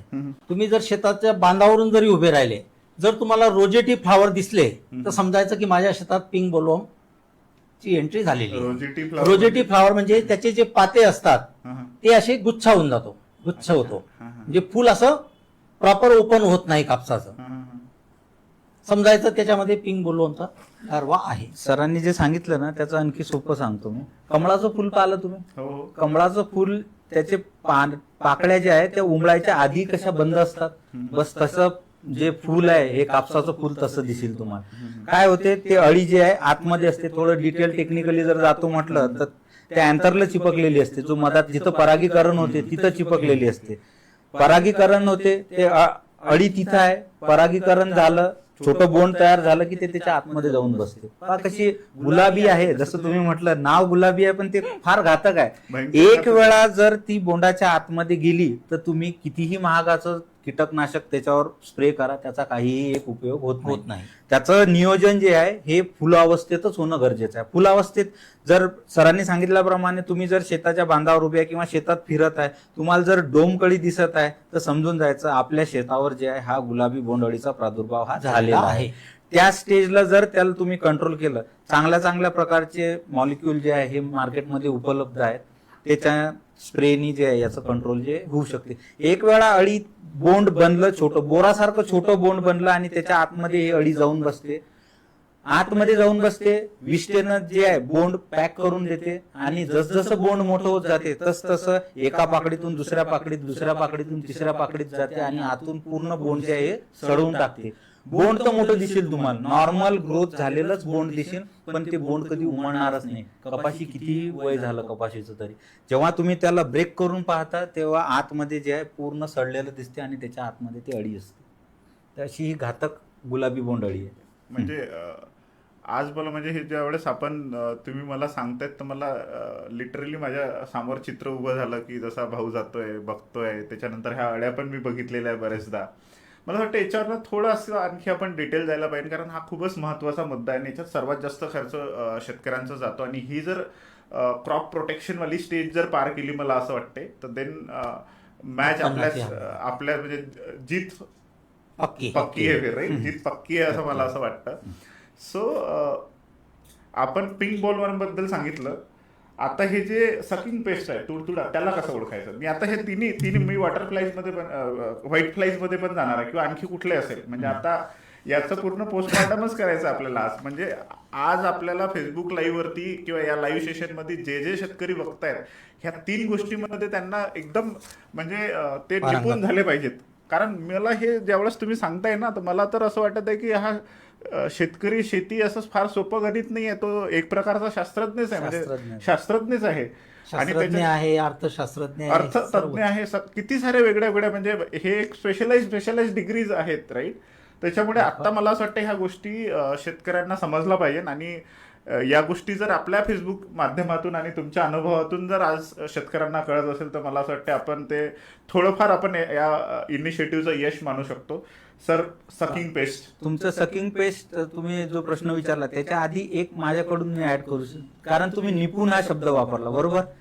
आपल्या या चर्चेतून शेतकरी हा जो निपुण झाला पाहिजे, त्याला पूर्ण माहिती. 4 गोष्टी महत्वाच्या आहेत कपाशीसाठी. पहिली वाण, दुसरं अंतर जे सरांनी सांगितलं, तिसरं तुमचं कीट व्यवस्थापन, आणि चौथं सर्वात महत्वाचं जे याच्यानंतर कदाचित तुम्ही मला प्रश्न विचाराल, आमच्यासोबत चर्चा कराल, खताचं व्यवस्थापन. ठीक आहे. तर या 4 गोष्टी जर योग्य पद्धतीनं जर त्याचं नियोजन झालं तर 100% जे आहे हे जे जीत पक्की जाल म्हणू आपण, शाश्वत उत्पन्न जाल म्हणू आपण, ते शेतकऱ्यांना मिळू शकतं. आता तुमचा प्रश्न होता तुडतुड्याबद्दल. गुलाबी बोंडअळी कशी ओळखायची हे आपण बघितलं. आता तुडतुडे कसे ओळखायचे? हिरव्या कलरचा जो आहे तिरकस चालणारा जो आहे हा आपण पान जे जनरली पानाच्या खालच्या बाजूला हा कीड जो आहे तुडतुडा पाहायला मिळतो. हिरव्या कलरचा असतो, जर आपण त्याला बारकाईनं बघितलं हिरव्या कलरचा असतो आणि तिरकस चालतो. आणि याचे डॅमेज जर आपण सिम्पटम पाहिले ना तर याचा जर प्रादुर्भाव, जसं मी इकॉनॉमिक थ्रेशोल्ड लेवल तुम्हाला सांगितलं, आर्थिक नुकसानाची पातळी 8 ते 10 कीट प्रति पान, समजा 5 ते 8 कीट म्हणू आपण प्रति पान, याच्यापेक्षा जर जास्त झाले आणि याचा जर तुडतुड्याचा जास्त प्रादुर्भाव झाला तर पानाच्या कडा ज्या आहेत त्या पूर्ण लाल होऊन जातात आणि पान जे आहे खालच्या साईडनं वाकून जाते. पूर्ण पानाच्या कडा कपाशीच्या लाल झालेल्या आहेत, पान वाकलेलं आहे, ज्याला कोकळलेलं आपण म्हणतो, त्या अवस्थेमध्ये जर दिसत आहे तर 100% समजून जायचं की हा तुडतुड्याचा प्रादुर्भाव आहे. तुम्ही जर पान उलट करून पाहिलं तर त्याच्यावर हिरव्या कलरचे तुडतुडे तुम्हाला उडताना हे दिसू शकतात. आणि व्हाईट फ्लाईज बद्दल सर, व्हाईट फ्लाईज कसे ओळखायचे? सर, महाराष्ट्राचा जर विचार केला तर सकिंग पेस्टचे जे 4 आहेत, मावा, तुडतुडे, फुलकिडे आणि आपलं व्हाईट फ्लाय, तर महाराष्ट्रासाठी तुडतुडे आणि फुलकिडे हे मेजर पेस्ट आहे. महाराष्ट्रात सर्वात जास्त प्रादुर्भाव या दोघांचाच होतो आणि त्या ओळखायला खूप सोप्या आहेत दोघे लकीली. जासीड म्हणजे तुमचा तिरकस चालतो, त्याला हात लावला तर फटक्यात उडतो तो. आणि त्याचे जे सिम्पटम सांगितले यांनी, याला 4 ग्रेडच्या इंजुरी होतात. फर्स्ट ग्रेड मध्ये तुमचं पान खालच्या साईडला हे होतं. सेकंड ग्रेड इंजुरी झाली तर थोड्या कडा लाल पडतात आणि थर्ड ग्रेड झालं तर पूर्ण पानच लाल होतं. पण तो लाल्या नसतो, ऍक्च्युली तो जास्तीचा हे असतो. आणि व्हाईट फ्लाईज जनरली जो आपला इंडियाचा नॉर्थ पार्ट आहे त्या ठिकाणी प्रादुर्भाव होतो. महाराष्ट्रात व्हाईट फ्लाय एवढी मेजर पेस्ट नाही आहे. त्याच्यापेक्षा महत्वाचे फुलकिडा. तर फुलकिडाचं जर तुम्ही बघितलं ना तर फुलकिडा सुद्धा पानाच्या खालच्या बाजूला आपल्याला पाहायला मिळतो. जेव्हा याचा प्रादुर्भाव जास्त होतो ना तर पानाच्या खाली असं पूर्ण ब्राऊन कलरचं पान झालेलं दिसेल तुम्हाला. असं आपण काय म्हणू तर पावडर लेअर बनून जाते. पान जे नॉर्मल हिरवं पान, कारण हा फुलकिडा काय करतो त्याच्यातला सेल्स सिंपल थिंग सांगतो, लिव्हजला जर तुम्ही फेविकॉल लावला तर ते कसं व्हाईट लेअर दिसेल तसं लेअर. आणि जास्त पान जे आहे ना वरून जर असं हे केलं, फोल्ड केलं तर ते मुडतं. ती सिव्हिअर स्टेज त्याची. सो या स्टेजला आपण कीड नियंत्रण किंवा क्रॉप प्रोटेक्शन असं म्हणू, बरोबर? बरोबर, अगदी बरोबर. मला असं वाटतं हा खूपच महत्वाचा मुद्दा आपण आज चर्चेत घेतला. तर मी तर या चर्चेला चर्चा न म्हणून हा कापूस शेतीतला क्रॅश कोर्स आहे असंच वाटायला लागलं मला. कारण आज म्हणजे मी घरी जाऊन किंवा मी कितीतरी लोकांना सांगू शकेल असताना, किंवा मला जर उद्या कापसाचं पीक घ्यायचं असलं तर मी याच्या आधी कधीच घेतलेलं नाही, तर मला ते घेता येईल. म्हणून अजूनपर्यंत तुम्ही जर तुमचे जे प्रश्न असतील या फेसबुक लाईव्हच्या माध्यमातून कमेंटवरती टाका. आतापर्यंत आपण वाणाची निवड कशी करावी, त्याच्यानंतर पहिले 30 दिवस कसे इम्पॉर्टंट आहेत, त्याच्यानंतर किडेचं नियंत्रण कसं करावं, ह्या सगळ्या गोष्टींवरती चर्चा केली. याच्याबद्दल जर तुमचे काही प्रश्न असतील तर तुम्ही कमेंटमध्ये टाका. आम्ही शेवटी सगळे कमेंट्स वाचतोय, आमची टीम सतत त्या कमेंट्सला वाचताय आणि त्याच्यातले पहिल्या 50 लोकांचे किंवा 50 इम्पॉर्टंट क्वेश्चन्स आपण घेणार आहोत चर्चेच्या शेवटी. आणि आपल्याकडे जे एक्सपर्ट्स आहेत आज कापूस उत्पादनातले किंवा कापूस शेतीमधले, त्यांच्याकडून सगळ्यांकडून उत्तरं मिळवतोय. कारण आता ही चर्चा राहिलेली नाही, तर हा एक कोर्स झालेला आहे किंवा एक काय म्हणतो आपण वर्ग भरतोय आज, राईट. मला तर क्लासरूम आहे असं वाटतंय की तुम्ही आपण लोकांना सांगतोय. जसं आपण किडीच्या नियंत्रणाबद्दल बोललो, तसंच खताचं नियोजन किती इम्पॉर्टंट आहे आणि ते कसं करावं, म्हणजे एकदम बेसिक सुरुवातीपासून सांगा की खताचं नियोजन कसं असायला पाहिजे. खताचं नियोजन हे फार महत्वाचं आहे. कारण जसं मी आधी आपल्या चर्चेच्या दरम्यान सांगत होतो की कोणतं खत, समजा आपण कपाशी जर म्हटलं तर नत्र, स्फुरद, पालाश हे 3 महत्वाचे अन्नद्रव्य आहेत जे पिकाच्या वाढीसाठी महत्वाचे आहेत, बरोबर आहे. तर त्याच्यात खताचं व्यवस्थापन करताना ते किती प्रमाणात द्यायला पाहिजे आणि ते दिल्यानंतर जे आहे कधी उपलब्ध होते, हे फार महत्वाच्या 2 गोष्टी आहेत. इथं जर आपलं गणित चुकलं तर आपण जो रिझल्ट पाहिजे किंवा खत टाकल्यानंतर जी गोष्ट भेटायला पाहिजे, वाढ व्हायला पाहिजे, बोंड चांगले बनायला पाहिजे, तर ते आपल्याला दिसणार नाही. सुरुवातीच्या 30 दिवसात समजा याचं उदाहरण देऊन सांगतो मी. एक्झाम्पल, समजा खताचा डोस जो आहे हा 60 किलो नत्र, 30 किलो स्फुरद आणि 30 किलो पालाश असा हा खताचा डोस आहे. तर जर आपला कोरडवाहू शेतकरी आहे तर यांनी याला 2 भागात डिवाइड करून द्यायला पाहिजे. आणि जर बागायतदार शेतकरी आहे तर यांनी याला 3 भागात डिवाइड करून द्यायला पाहिजे. कारण असं जर आपण केलं तर हळूहळू जे झाडाची वाढ होत आहे समजा, तर त्याच्यानुसार त्याला वाढीनुसार खत उपलब्ध होईल आणि वाढ जी आहे ही जोमदार व्यवस्थित होईल आणि झाड जे आहे पूर्णपणे चांगल्यापणे पोचल्या जाईल. समजा नत्राचा जर आपण विचार केला तर नत्र जसं मी सांगितलं 60 किलो नत्र आता मी सांगितलं, तर 60 किलो नत्र कसं द्यायचं हे फार महत्वाचं गणित आहे. कारण याच्यासाठी हे माहित होणं गरजेचं आहे की नत्राची आपण म्हटलं 60 किलो नत्र द्या, पण शेतकरी देईल कसा, बरोबर आहे. कारण शेतकरी जनरली काय करतात, मिक्स खतं देतात किंवा स्ट्रेट फर्टिलायझर ज्याला म्हणतो आपण, नत्र वेगळं, स्फुरद वेगळं आणि पालाश वेगळं हे मिक्स करून देतात, बरोबर आहे. तर 60 किलो नत्र देण्यासाठी आपल्याला हे माहिती होणं गरजेचं आहे की नत्राची एक बॅग जर आपण दिली 50 किलोची तर त्याच्यात फक्त युरियाची, तर त्याच्यात फक्त 23% नत्र जो आहे हा जाईल. 100 किलो जेव्हा आपण देऊ तेव्हा 46% जो आहे हा जाईल. तर त्याच्यासाठी या पद्धतीनं नियोजन करणं हे फार गरजेचं आहे खताचे व्यवस्थापन जर आपण म्हटलं तर. म्हणजे या सगळ्या गोष्टी शेतकऱ्याच्या कॉस्टशी रिलेटेड आहेत. कारण जर खत कुठलं किती वापरावं त्याच्यानुसार त्याची कॉस्ट वाढेल किंवा त्याचा खर्च वाढेल. किडीच्या नियोजनावर आपण हे जे खताबद्दल बोलतो, नत्राची जी रिक्वायरमेंट असते ती झाडाला 45 दिवसापर्यंतच असते. हा, हे मी समजू. आणि नत्राचं प्रमाण कॉटनला खूप कमी लागतं. आता आम्ही रिकमेंड करतो की 1 चमचा युरिया जर झाडाची म्हणजे तुमचं जे अंतर असेल ते जर 3 बाय 1 फूट असेल तर तुम्हाला फक्त चहाचा चमचा एवढंच युरिया लागतो. आता आठवा शेतकऱ्यांनी आपल्या शेतात गेल्यावर युरिया कधी टाकतात ही मूठ असते. हो, मी टाकलंय. नत्रामुळे खूप लॉसेस होतात. तुमचे जे पाते लागलेले असतात त्यांची गळ होते, झाडाची अतिरिक्त वाढ होते. त्याच्यानंतर ज्या आपण गळफांद्या म्हणलो की एक गळफांदी म्हणजे 8 ते 10 दिवस क्रॉप लेट मॅच्युअर होते, त्या गळफांद्यांची संख्या जास्त वाढते.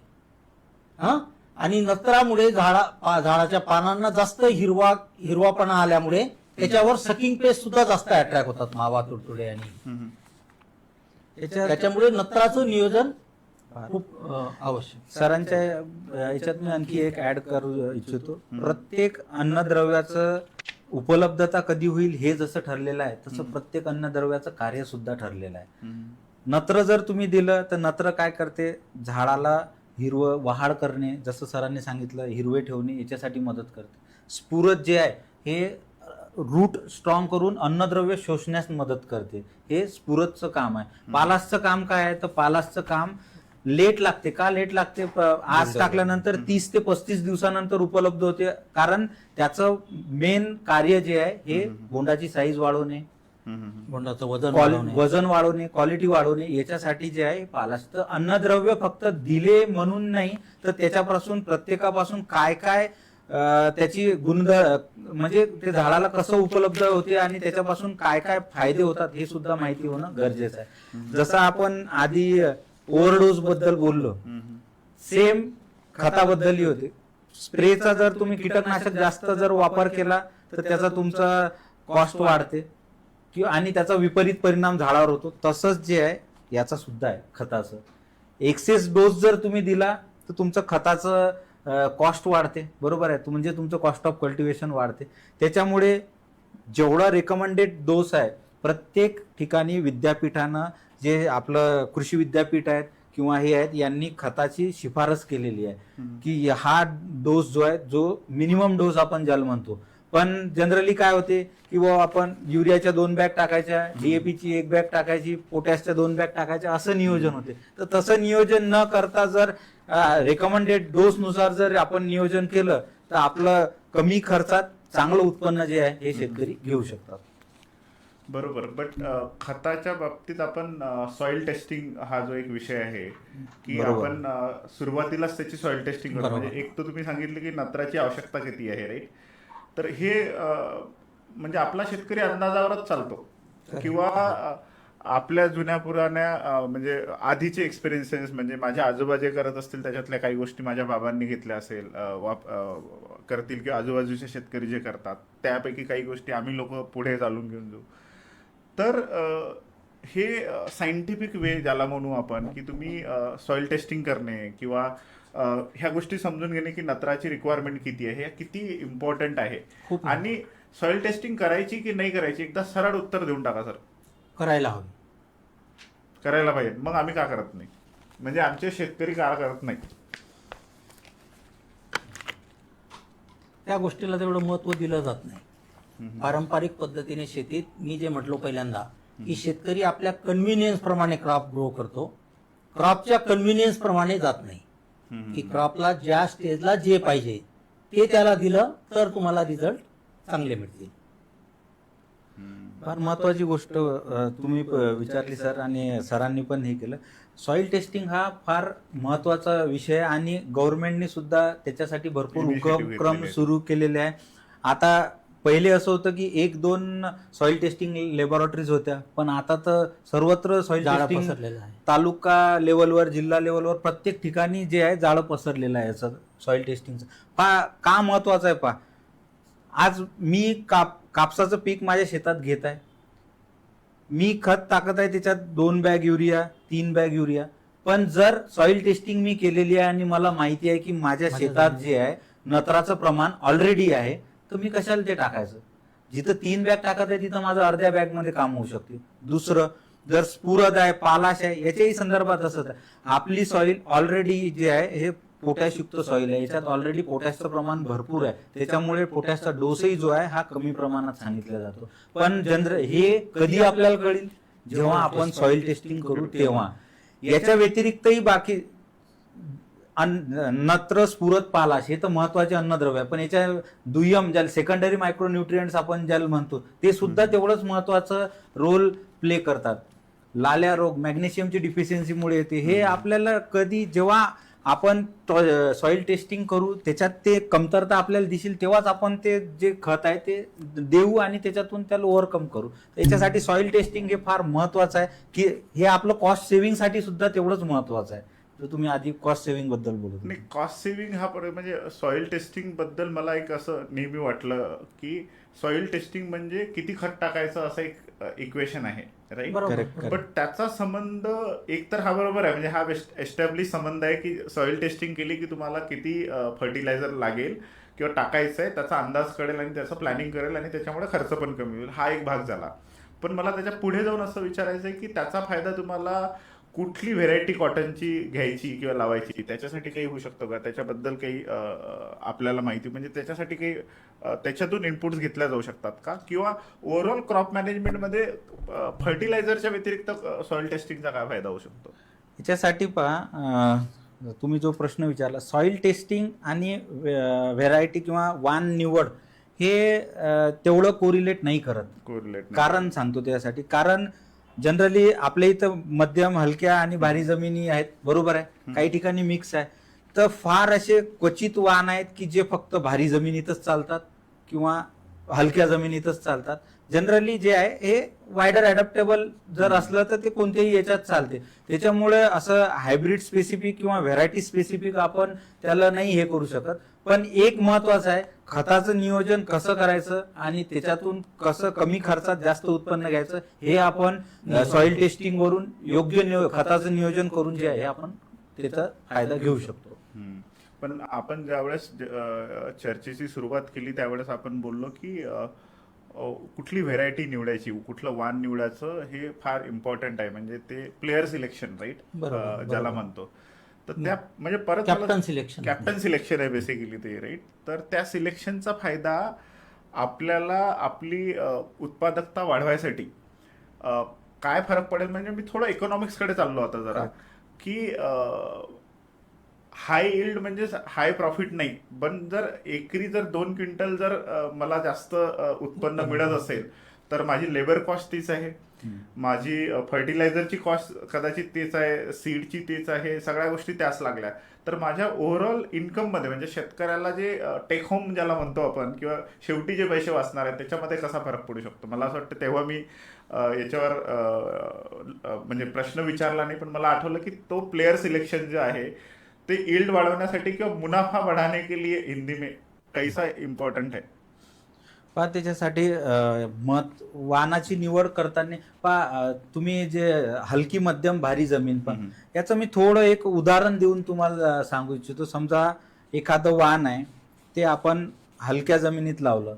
हलक्या जमीन म्हणजे काय, ज्याची पाणी धरून ठेवण्याची क्षमता जी आहे ही फार कमी आहे, ठीक आहे. त्याच्यानंतर दुसरं म्हणजे त्याच्यातून पाण्याचा निचरा हा फार लवकर होऊन जातो. तर या कंडिशनमध्ये एखादं वाण जे आहे हे त्या तक नाही धरू शकत.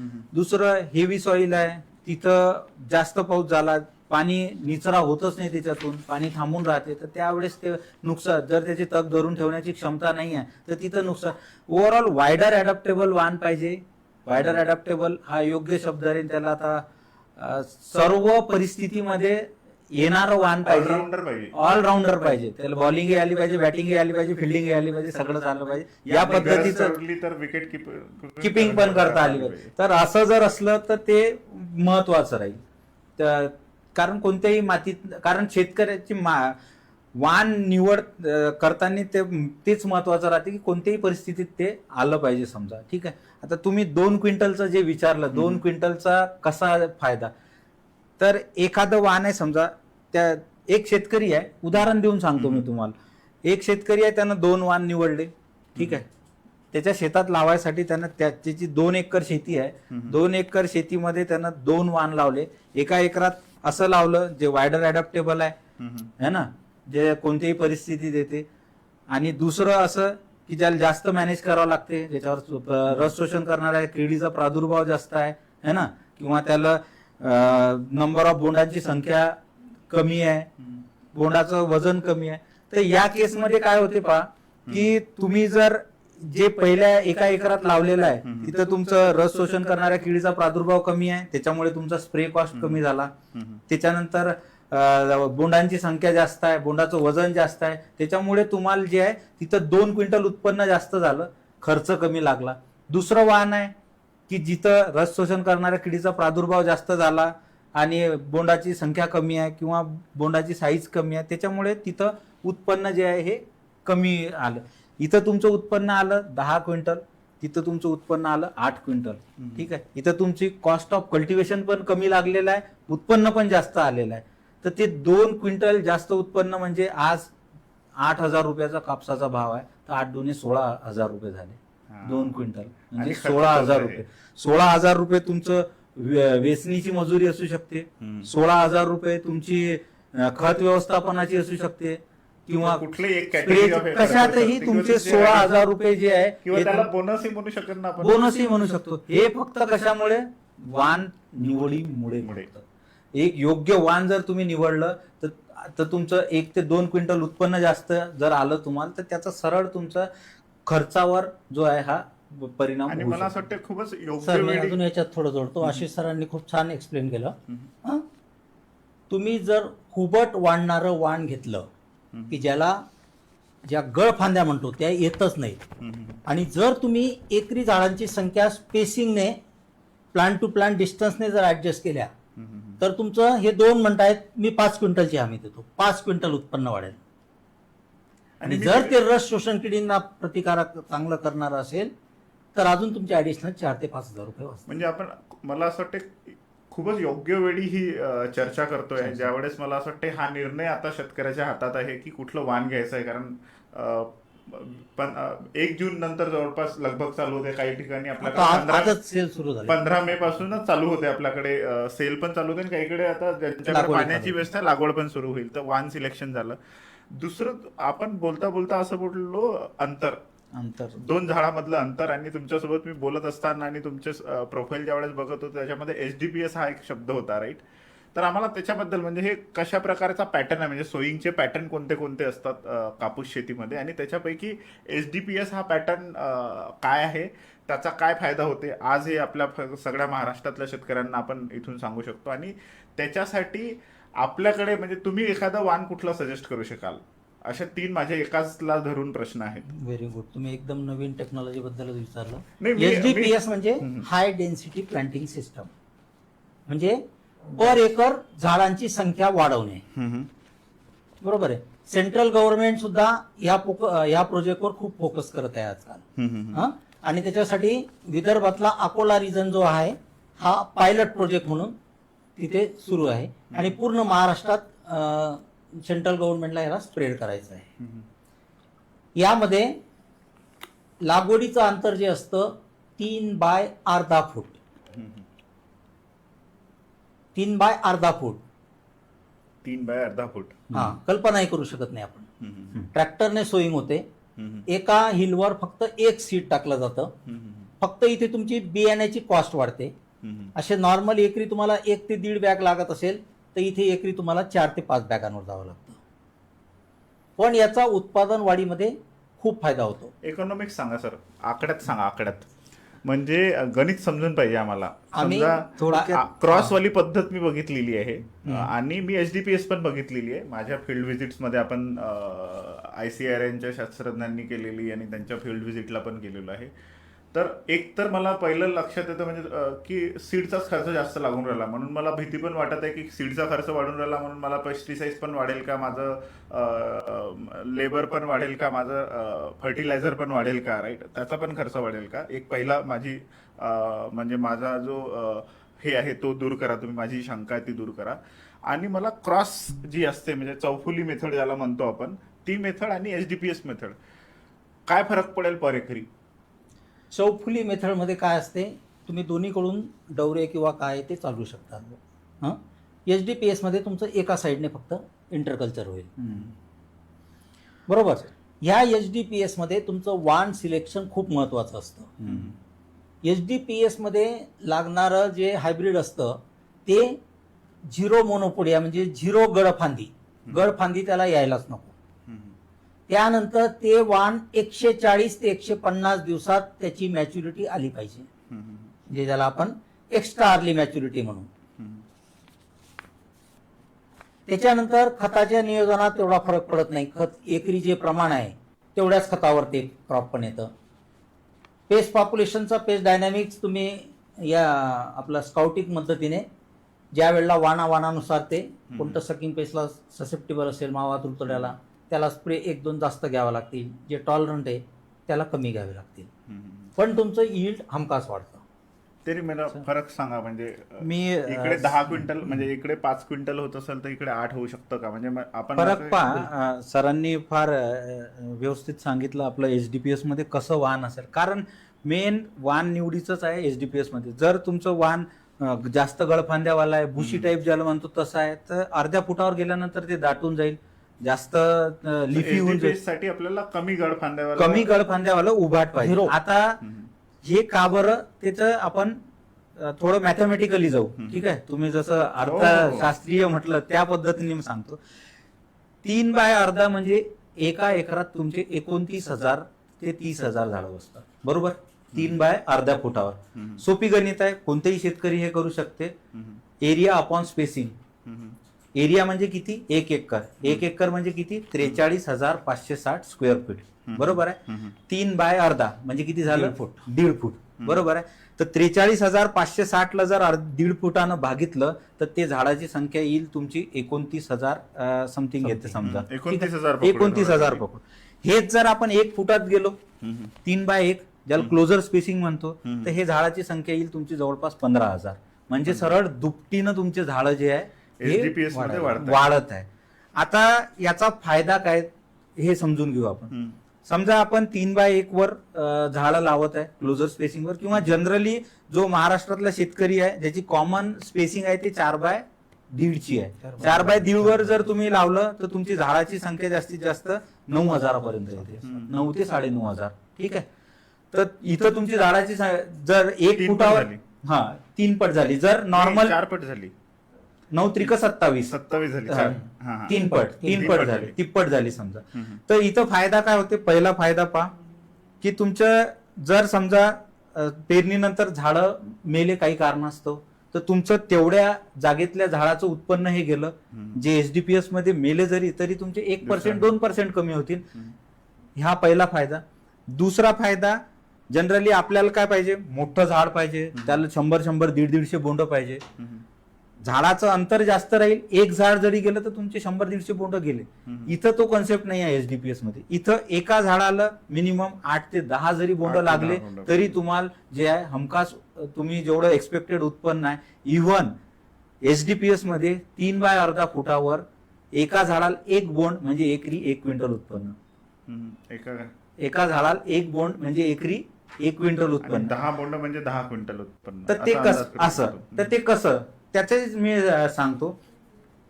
एका झाडात एका एकरात आपण किती 30,000 झाडं पकडले, बरोबर आहे? 29 ते 30,000 झाडं पकडले. एका बोंडाचं सरासरी वजन 3 ग्राम जरी पकडलं आपण तरी 3 त्रिक 9 म्हणजे 90 किलो कापूस. म्हणजे 1 क्विंटल कापूस जनरली 3 ग्रामचं बोंड भरत नाही, 3.5-4 ग्रामचंच बोंड भरते. म्हणजे 1 क्विंटल पेक्षा जास्तच उत्पन्न जे आहे. 1 बोंड जरी लागलं एका झाडाला तरी HDPS कन्सेप्ट मध्ये तुम्हाला 1 क्विंटल उत्पन्न हे येऊ शकते. आणि जनरली 10-12 बोंड असतातच. तुम्ही जर याला क्लोजली बघितलं तर 10-12 क्विंटल उत्पन्न घेणं हे फार सोपी आहे जर तुम्ही जास्त दाट घनता लागवड पद्धत, ज्याला हाय डेन्सिटी प्लांटिंग सिस्टीम आपण म्हणतो, याच्यात हे शेतकरी घेऊ शकतात. पण फक्त ही HDPS जे आहे हे लाईट सॉइल साठीच रिकमेंड आहे. लाईट सॉइल साठी तो फार महत्त्वाचा मुद्दा आहे. लाईट टू मीडियम सॉइल म्हणजे हलकी जमीन. लाईट सॉइल म्हणजे हलक्या जमिनीसाठी. हलकी जमीन आणि रेनफेड कंडिशन. रेनफेड म्हणजे येस. याच्यात का बरं हे महत्वाचं आहे? कारण अर्ध्याच फुटावर आहे. वाढ जर जास्त झाली तर रिक्वायरमेंट आहे ती वाढील, प्लस बोंड तेवढे लागणार नाही. जर तुमची समजा एखादा शेतकरी आहे त्यांची मध्यम जमीन आहे पण त्यांना HDPS घ्यायचा आहे, तर त्यांना ग्रोथ रिटार्डंट जे येतात, वाढ थांबवणारे, त्याचा स्प्रे घेणं हे फार गरजेचं आहे. तेही योग्य वेळी. समजा हाय डेन्सिटी प्लांटिंग सिस्टीम मध्ये तुम्ही कपाशीची लागवड करत आहे, मध्यम जमीन आहे, तर तुम्हाला 50 ते 55 दिवसावर जे आहे पहिला स्प्रे घेऊन त्याची वाढ थांबवणं गरजेचं आहे. कापूस जर समजा शेतीत योग्य पावसाचं वातावरण निर्णय आहे, तिथं वाढ उत्पादन आपण बदलू नाही शकतो. थांबवू शकलो, कीड तर नियंत्रण दुसरा कधी स्प्रे जो आहे, करावे, हा 65 ते जास्त 70 बोंड कसे दिवसांनी मिळवावे गरजेचं आहे. आणि या हंगामात म्हणजे कोणत्या हलक्यातून चुका मध्यम टाळणे जमिनीत आवश्यक आहे, high density planting याच system महत्वाच्या म्हणजे successful प्रश्नांवर आहे, होणार पण खास त्याची चर्चा वाढ योग्य महाराष्ट्रातील करणं हे अनुभवी कृषी महत्त्वाचं आहे. तज्ज्ञांसोबत लाईव्ह पॉडकास्ट मध्ये तुम्हीही तुमचे प्रश्न थेट कृषी तज्ज्ञांना विचारू शकता.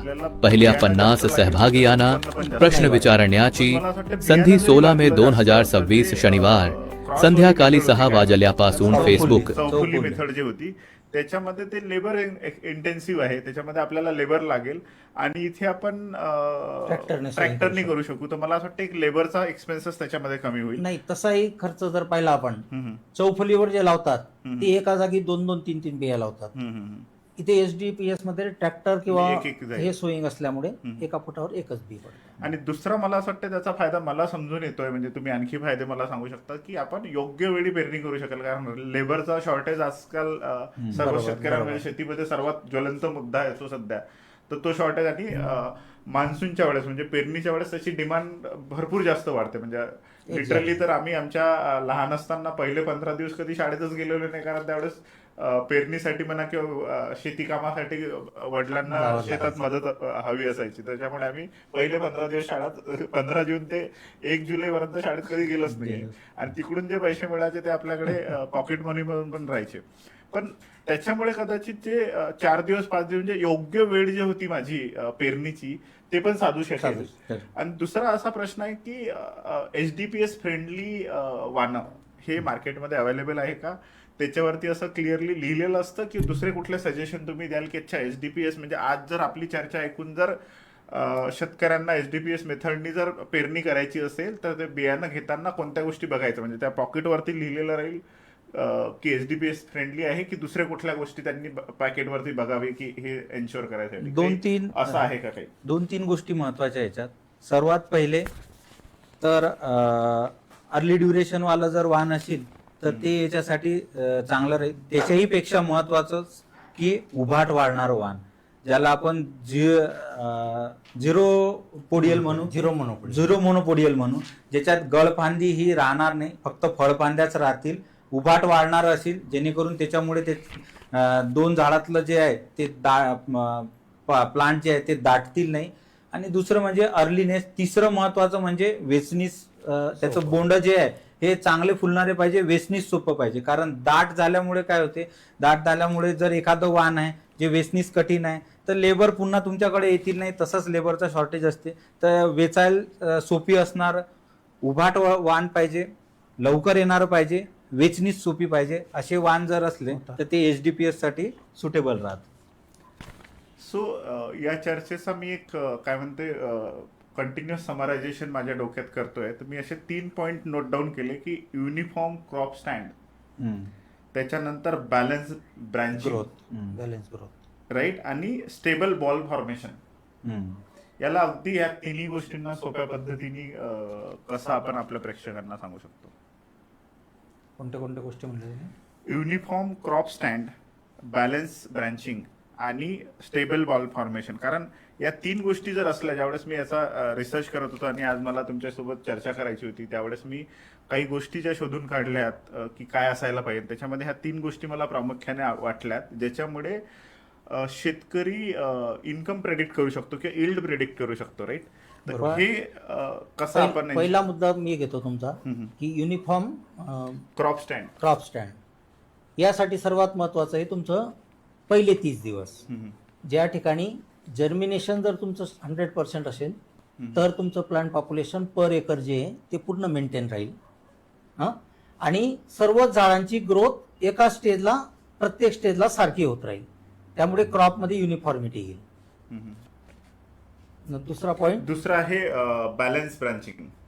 बॅलन्स ब्रांचिंग पेक्षा आपण त्याला म्हणू की बॅलन्स प्लांट टाईप. बरोबर. बॅलन्स प्लांट टाईप जर असला, म्हणजे जसं आपण बॅलन्स प्लांट टाईप मध्ये 3 क्रायटेरिया मी सुरुवातीलाच मांडले होते. चांगले गुण काय पाहिजेत? त्याचं स्टेम स्टर्डी पाहिजे, म्हणजे बांधा मजबूत पाहिजे. त्यानंतर त्याच्या 2 फळपांद्यांमधलं अंतर 3 बोटापेक्षा कमी पाहिजे. त्या म्हणजे म्हणजे कमी हाईटमध्ये सुद्धा तुम्हाला जास्त फळबांध्या मिळतील आणि तुमचं उत्पन्न वाढेल. आणि तिसरी गोष्ट सांगितली होती मी की त्याला गळफांद्या कमी पाहिजेत. गळफांद्या कमी असल्या तर तुमचं झाडात झाड हे होत नाही आणि तुमचे बोल रिटेन्शन जे म्हणतो फायनल रिझल्ट जो राहील तो म्हणजे बोल रिटेन्शन. तुमचं बोल रिटेन्शन वाढेल. बरोबर. आणि बोल रिटेन्शन वाढलं की ऑटोमॅटिक तुमची उत्पन्न वाढेल. सर आपल्याला याच्याबद्दल काही ऍड करायचं आहे?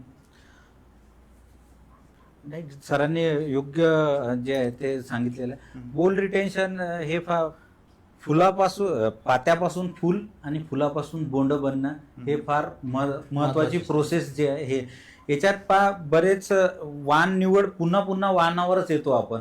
का तर एखादं वाण आहे समजा ज्याच्यात पात्या तर भरपूर लागल्या पण त्याचं पात्याचं फुलात आणि फुलाचं बोंडात रूपांतर हे कमी झालं तर तिथं शेतकऱ्याचं जे आहे हे लॉस होऊ शकतो. असे आहे बरेच काही. पण जर असं एखादं वाण आहे की त्याचं पात्याचं फुलात आणि फुलाचं बोंडात रूपांतर होण्याचं प्रमाण जे आहे हे जास्त आहे तर त्याला आपण बोल रिटेन्शन म्हणू. तर त्याच्यात काय पहिले 35-40 दिवसानंतर पात्या लागतात, बरोबर आहे. त्याच्यानंतर फुल आणि फुलाचं रूपांतर जे आहे बोंडात व्हायला 30 दिवसाचा कालावधी जो आहे हा लागतो. आणि जनरली कपाशी जे आहे हे नंतर कॉटन ब्रस्ट होऊन पिकिंगला येते, बरोबर आहे. तर जर सुरुवातीचंच हे फुल पातं जर गळून गेलं तर जे आपण ज्याला प्रॉडक्टिव्ह बोल्स म्हणून ज्याचं वजनही जास्त असते सगळंच जास्त असते तर तेच आपल्या हातात लागणार नाही. याच्यासाठी बोल रिटेन्शन जे तुम्ही युनिफॉर्म बोल्सचं पॉईंट म्हटलं हे फार महत्वाचं राहतं. बरोबर. तसं जर पाहिलं कापूस जे इनडिटर्मिनंट क्रॉप आहे त्याला पाणी देत राहा खत देत राहा ते वाढत राहील. कॉटनमध्ये जनरली 3 फ्लश येतात. ज्या शेतकऱ्याला पहिला फ्लश पकडता आला त्याचं उत्पन्न सर्वात जास्त राहील.